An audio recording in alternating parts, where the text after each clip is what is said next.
Kata Sayyidina Abu Bakar, man anfaqa dirhaman fi maulidi kana rafiqi fil jannah. Urang yang timu nafkah tina dirham bak maulid lun ngaji lis tengok ngon lun dalam syurga.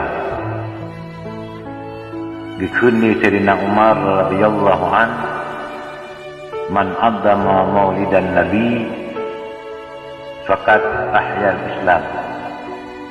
Urang yang peraya maulid nabi nyan kaipu di Islam. Ya, dikun ni Sayyidina Ali karamallahu wajhah, man addama maulidan nabi, urang yang peraya urang kelahiran nabi la yakhruju minad dunya illa bil iman. Antibit daripada dunia kecuali dengan iman.